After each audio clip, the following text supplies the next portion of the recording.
एक गांव में एक बुद्धिमान गुरु रहता था। उसकी ख्याति दूर दूर तक फैल गई थी, क्योंकि वो हर समस्या का सरल और सच्चा समाधान देता था। एक दिन एक युवा उससे मिलने आया। युवक बोला, गुरुजी, मुझे सफलता चाहिए, लेकिन लगता है समय नहीं मिलता। लोग कहते हैं समय ही सब कुछ है, पर मैं नहीं समझ पा रहा। गुरु ने शांत होकर कहा, समय को समझना इसी जीवन की सबसे बड़ी शिक्षा है। फिर उन्होंने एक कहानी बताने की शुरुआत की। एक बार एक अमीर व्यापारी था। उसके पास धन, जमीन और नाम भी था, परंतु वह हमेशा कहता, समय मेरे पास नहीं है। वहां उसके दो नौकर थे। एक हमेशा समय का सम्मान करता, दूसरा हर चीज को टालता रहता। एक दिन व्यापारी ने कहा, मेरे पास समय नहीं है, मैं बड़ा काम करूंगा कल से।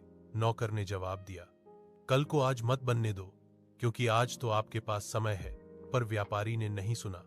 समय बीतता गया और व्यापारी की दौड़ और भी तेज होती गई। शाम को थक कर घर आया, बोला, मुझे कुछ समय चाहिए अपने लिए। पर समय रुकता नहीं था। फिर एक दिन व्यापारी को बीमारी ने घेर लिया। डॉक्टर ने कहा, आराम करो, अब समय लौट के नहीं आएगा।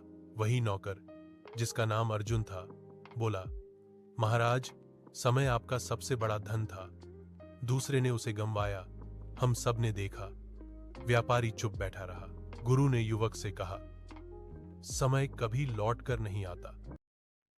अर्जुन रोज सुबह जल्दी उठता और आगे पीछे के काम निपटाता। वहीं दूसरा नौकर बस समय बर्बाद करता, सोता, आलस करता, बाद में शिकायत करता। एक बार वे नदी पार करना चाहते थे। एक पहाड़ पर चढ़ना था।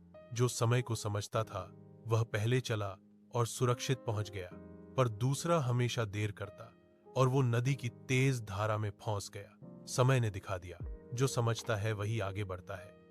गुरु बोले, समय वह दौलत है जो हर किसी के पास बराबर है, पर जो उसे खो देता है वह जीवन हार जाता है।